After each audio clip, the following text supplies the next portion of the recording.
जय हिंद दोस्तों, स्वागत है आप सभी का आपके अपने YouTube चैनल जीके जीएस के भंडारा पर। प्यारे साथियों, आज के इस वीडियो में आपको आरपीएफ एसआई भर्ती परीक्षा 2024 के लिए पीवाई के प्रश्नों की सीरीज में आज का अपना ये सेट है 10 और आज का जो पेपर है वो आपका पेपर है 10 जनवरी 2019 की प्रथम पाली का पेपर में आपको कराने वाला हूं, जो आपके एग्जाम के लिए सबसे ज्यादा महत्वपूर्ण होने वाला है।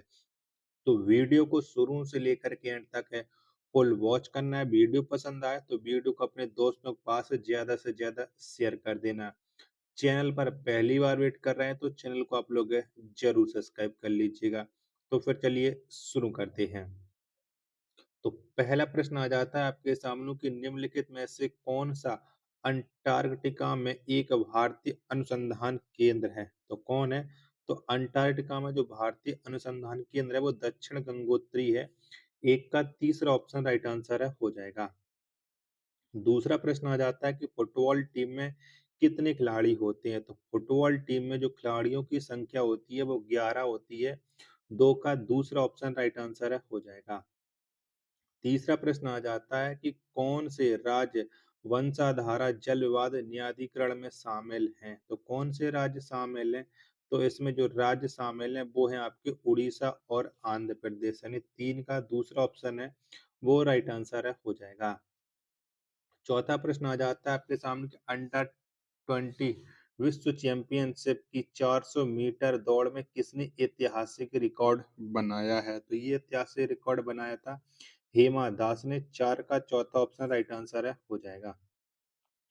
पांचवा प्रश्न आ जाता है कि भारत में संविधान सभा की स्थापना कब की गई थी। तो कब हुई थी? तो ये स्थापना 1946 में की गई थी। पांच का तीसरा ऑप्शन राइट आंसर है हो जाएगा। छठवां प्रश्न है कि निम्नलिखित में से किस मिट्टी को रेगुर मिट्टी के नाम से जाना जाता है। तो किसे जाना जाता है रेगुर मिट्टी के नाम से? तो ये काली मिट्टी को जाना जाता है। छह का ऑप्शन संख्या चार है वो राइट आंसर है हो जाएगा। सातवां प्रश्न है आपके सामने कि वर्ल्ड हैप्पीनेस रिपोर्ट किसके द्वारा तैयार की गई है। तो ये रिपोर्ट किसके द्वारा तैयार की जाती है? तो ये संयुक्त राष्ट्र सतत विकास समाधान नेटवर्क द्वारा तैयार की जाती है। ऑप्शन संख्या एक है वो इसका राइट आंसर है हो जाएगा। अगला आठवां प्रश्न है आपके सामने कि जीव विज्ञान की किस शाखा के अंतर्गत ऊतकों का अध्ययन किया जाता है। तो ऊतकों का जो अध्ययन होता है वो हिस्टोलॉजी के अंतर्गत किया जाता है। आठ का पहला ऑप्शन राइट आंसर है हो जाएगा। चलिएगा, अगला प्रश्न आ जाता है प्रश्न संख्या 9 है आपके सामने कि निम्नलिखित में से किसी उच्च दबाव पर टेट्राफ्लोरोइथीन को एक मुक्त मूलक या पर सल्फेट उत्प्रेरक के साथ गर्म करके निर्मित किया गया है। बताओ इसका राइट आंसर हो जाएगा। किसे गर्म करके किया गया है? तो जितने भी लोग बता रहे हैं टेफ्लॉन। नौ का तीसरा ऑप्शन राइट आंसर है हो जाएगा। 10वां प्रश्न है आपके सामने कि सुल्तान अजलान शाह कप किस खेल से संबंधित है। तो सुल्तान अजलान शाह कप का जो संबंध है वो फील्ड हॉकी से है। 10 का ऑप्शन संख्या चार इसका राइट आंसर है हो जाएगा। 11वां प्रश्न है कि हरियर और बुक्का ने किस प्रसिद्ध साम्राज्य की स्थापना की थी। तो हरियर और बुक्का ने विजयनगर साम्राज्य की स्थापना की थी। 11 का चौथा ऑप्शन राइट आंसर है हो जाएगा। 12वां प्रश्न है कि कौन सा पदार्थ रासायनिक प्रतिक्रिया की दर को बदलता है और प्रतिक्रिया के दौरान रासायनिक रूप से भिन्न रहता है। तो ये कौन सा पदार्थ है? तो वो पदार्थ है आपका उत्प्रेरक। 12 का तीसरा ऑप्शन राइट आंसर है हो जाएगा। 13वां प्रश्न है कि पाल साम्राज्य के संस्थापक निम्नलिखित में से कौन थे। तो इसके जो संस्थापक थे वो गोपाल थे। 13 का दूसरा ऑप्शन राइट आंसर है हो जाएगा। 14वां प्रश्न है आपके सामने कि तुलुप वंश का संबंध निम्नलिखित में से किस शासक से है। तो तुलुप वंश का जो संबंध है वो कृष्णदेव राय से है। 14 का दूसरा ऑप्शन करेक्ट आंसर है हो जाएगा। 15वां प्रश्न आ जाता है कि निम्नलिखित में से कौन सी नदी पक्षी के पैर की तरह नदी डेल्टा बनाती है। तो ये कौन सी नदी बनाती है? तो ये मिसिसिपी नदी बनाती है। 15 का चौथा ऑप्शन राइट आंसर है हो जाएगा। 16वां प्रश्न है कि यदि राष्ट्रपति संसद के पुनर्विचार के लिए एक विधेयक लौटाता है तो इसे इस रूप में जाना जाता है। तो इसे किस रूप में जाना जाता है? तो इसे निलंबन बीटों के रूप में जाना जाता है। पहला ऑप्शन राइट आंसर है हो जाएगा। 17वां प्रश्न है आपके सामने कि यूराल पर्वत और यूराल नदी यूरोप को अलग करती है। तो यूरोप को किससे अलग करती है? ये आपको बताना है। ऑप्शन आपकी स्क्रीन पर शो रहा है। तो ये एशिया से अलग करती है। 17 का पहला ऑप्शन करेक्ट आंसर है हो जाएगा। 18वां प्रश्न आ जाता है कि खाद्य श्रृंखला जिसमें पहला स्तर पौधों के रूप में ऊतकों के साथ शुरू होता है और मांसाहारी उपभोक्ताओं के साथ समाप्त होता है, क्या कहलाता है? ये आपको बताना है। 18 का राइट आंसर क्या हो जाएगा? तो ये चराई खाद्य श्रृंखला कहलाता है। तीसरा ऑप्शन राइट आंसर है हो जाएगा। 19वां प्रश्न है आपके सामने कि ease of doing business report उन नियामकों को निर्धारित करती है जो प्रभावित करते हैं। तो ये किसे प्रभावित करते हैं? तो ये व्यवसाय की समाप्ति। 19 का चौथा ऑप्शन राइट आंसर है हो जाएगा। 20वां प्रश्न है आपके सामने कि पूरे क्षेत्र में व्यापक वाणिज्य और सम्मेलन को भारतीय संविधान के किस भाग के तहत शामिल किया गया है? तो ये कौन से भाग के तहत शामिल किया गया है? 20 का आंसर आपको बताना। तो इसे भाग 13 के अंतर्गत शामिल किया गया। चौथा ऑप्शन राइट आंसर है हो जाएगा। 21वां प्रश्न किसकी सिफारिश पर न्यूनतम समर्थन मूल्य लागू किया था? तो ये किसकी सिफारिश थी? 21 का आंसर आपको बताना है। तो ये कृषि लागत और मूल्य आयोग की थी। पहला ऑप्शन राइट आंसर है हो जाएगा। 22वां प्रश्न है आपके सामने कि निम्नलिखित में से किसने भारत में गोवा कार्निवाल शुरू किया? ये किसके द्वारा शुरू किया गया था? तो ये पुर्तगालियों ने शुरू किया था। 22 का तीसरा ऑप्शन करेक्ट आंसर है हो जाएगा। वीडियो पसंद आ रही होगी तो वीडियो को लाइक कीजिएगा। चैनल को सब्सक्राइब नहीं कर रखे होगे तो चैनल को आप लोग जरूर सब्सक्राइब कर लीजिएगा। 23वां प्रश्न है कि भारत के संविधान की प्रस्तावना में निहित स्वतंत्रता, समानता और बंधुत्व को किस संविधान से ऊपर लिया गया, किस संविधान से उधार लिया गया? तो ये कहाँ से उधार लिया गया? 23 का आंसर आपको बताना है। तो इसे जो उधार लिया गया वो फ्रांसीसी संविधान से लिया गया है। ऑप्शन संख्या 4 है वो राइट आंसर हो जाएगा। 24वां प्रश्न है आपके सामने कि पेंटाथलॉन के खेल में कितने आयोजन होते हैं? तो कितने आयोजन? तो इसमें 5 आयोजन होते हैं। 24 का दूसरा ऑप्शन है वो करेक्ट आंसर है हो जाएगा। 25वां प्रश्न आ जाता है कि एक पॉलीपेप्टाइड बनाने के लिए अमीनो एसिड के बहुलीकरण की प्रक्रिया को कहा जाता है। तो इसे क्या कहा जाता है? तो इसे अनुवाद कहा जाता है। 25 का पहला ऑप्शन है वो राइट आंसर है हो जाएगा। 26वां प्रश्न है आपके सामने ग्रेट डिवाइडिंग रेंज निम्नलिखित में से किस देश में स्थित है? तो ये कहाँ पर स्थित है? तो ग्रेट डिवाइडिंग रेंज ये ऑस्ट्रेलिया में है। 26 का पहला ऑप्शन राइट आंसर है हो जाएगा। 27वां प्रश्न आ जाता है कि उच्च ऊर्जा में आवेशित कणों या आयनों को त्वरित करने के लिए किस मशीन का उपयोग किया जाता है? तो यहाँ पर जो उपयोग किया जाता है वो साइक्लोट्रॉन का उपयोग किया जाता है। 27 का चौथा ऑप्शन राइट आंसर है हो जाएगा। 28वां प्रश्न कि इल्तुतमिश ने किसे उत्तराधिकारी के रूप में घोषणा करने का फैसला किया? तो किसे उत्तराधिकारी बनाया था ये आपको बताना। तो ये रजिया सुल्तान। 28 का दूसरा ऑप्शन राइट आंसर है हो जाएगा। 29वां प्रश्न कि निम्नलिखित में से कौन भारत में सर्वोच्च कानून बनाने वाला संस्थान है? तो कौन सा है? तो सर्वोच्च कानून बनाने वाला जो संस्थान है वो संसद है। 29 का दूसरा ऑप्शन करेक्ट आंसर है हो जाएगा।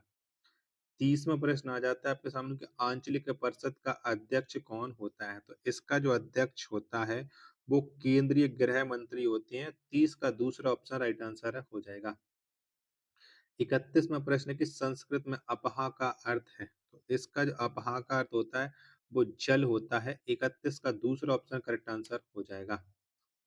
चलिएगा 32वां प्रश्न है आपके सामने कि केरल और कर्नाटक में प्री मानसून बौछार के रूप में जाना जाता है। तो इसे किसके रूप में जाना जाता है? तो ये जाना जाता है आम्र बौछार के रूप में। 32 का दूसरा ऑप्शन करेक्ट आंसर है हो जाएगा। 33वां प्रश्न है कि भारत की पहली बोलती फिल्म निम्नलिखित में से कौन थी? तो भारत की पहली जो बोलती फिल्म थी वो आलम आरा थी। 33 का दूसरा ऑप्शन राइट आंसर है हो जाएगा। 34वां प्रश्न आ जाता है कि निम्नलिखित में से किस स्थान को भारत की आध्यात्मिक राजधानी के रूप में जाना जाता है? तो ये किसे जाना जाता है? तो ये वाराणसी को जाना जाता है। 34 का तीसरा ऑप्शन करेक्ट आंसर है हो जाएगा। 35वां प्रश्न आ जाता है कि निम्नलिखित में से कौन सुल्तान बाजार नियंत्रण की अपनी नीति के लिए जाना जाता है? तो ये कौन सुल्तान जाना जाता है? तो ये अलाउद्दीन खिलजी को जाना जाता है। चौथा ऑप्शन राइट आंसर है हो जाएगा। 35वां प्रश्न है कि प्राथमिक चरण से माध्यमिक सर्किट तक विद्युत चरण संकेतों या आवृत्ति को ले जाने के लिए किस स्थिर विद्युत उपकरण का उपयोग किया जाता है? तो ये किसका उपयोग किया जाता है? तो ये ट्रांसफार्मर का किया जाता है। पहला ऑप्शन है राइट आंसर है हो जाएगा। 37वां प्रश्न है कि भारतीय संविधान के किस अनुच्छेद के तहत राष्ट्रपति अध्यादेश जारी कर सकते हैं? तो कौन से अनुच्छेद के तहत जारी कर सकते हैं? तो ये अनुच्छेद 123 के तहत जारी कर सकते हैं। 37 का तीसरा ऑप्शन करेक्ट आंसर है हो जाएगा। 38वां प्रश्न है किस अनुच्छेद के तहत धर्म की स्वतंत्रता और मुक्त पेशा धर्म का प्रचार और इसे अपनाता है? तो ये कौन सा अनुच्छेद हो जाएगा? तो ये अनुच्छेद 25। 38 का तीसरा ऑप्शन है वो राइट आंसर है हो जाएगा। 39वां प्रश्न है कि किसी ग्रह, क्षुद्र ग्रह या धूमकेतु की कक्षा में वह बिंदु जिसे सूर्य से सबसे दूर जाना जाता है, तो बताओ वह क्या है? 39 का राइट आंसर तो वो है अपसौर जाना जाता है। चौथा ऑप्शन राइट आंसर है हो जाएगा। चलिएगा अगला प्रश्न आ जाता है आपके सामने। प्रश्न संख्या 40 है कि प्रथम एशियाई कबड्डी चैंपियनशिप किस वर्ष आयोजित की गई थी? तो ये आयोजित की गई थी 1980 में। 40 का चौथा ऑप्शन राइट आंसर हो जाएगा।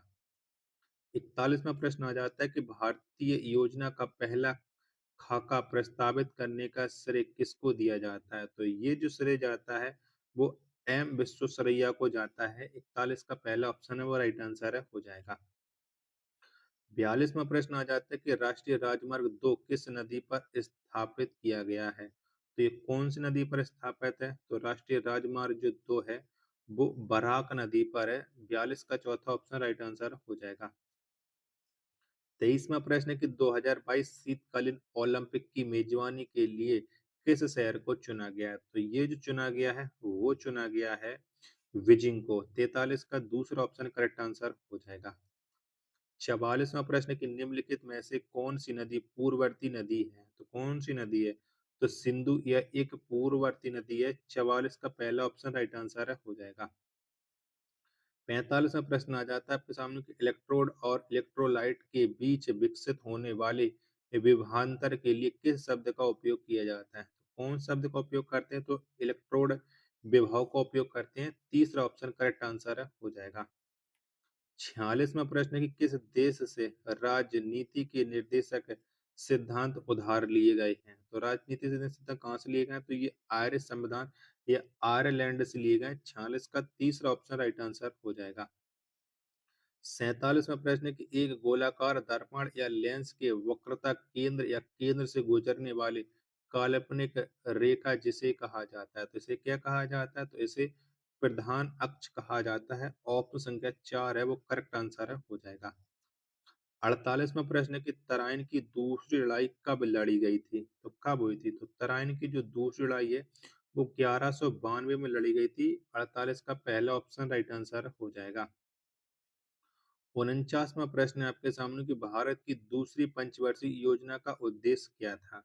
तो भारत की दूसरी पंचवर्षीय योजना का जो उद्देश्य था वो भारी उद्योग और पूंजीगत सामान था। 49 का दूसरा ऑप्शन राइट आंसर हो जाएगा। 50वां प्रश्न है आपके सामने कि एंजियोस्पर्म में एक से अधिक भ्रूण पैदा करने की घटना को कहा जाता है? तो इस घटना को कहा जाता है पोलियोवरियोनी।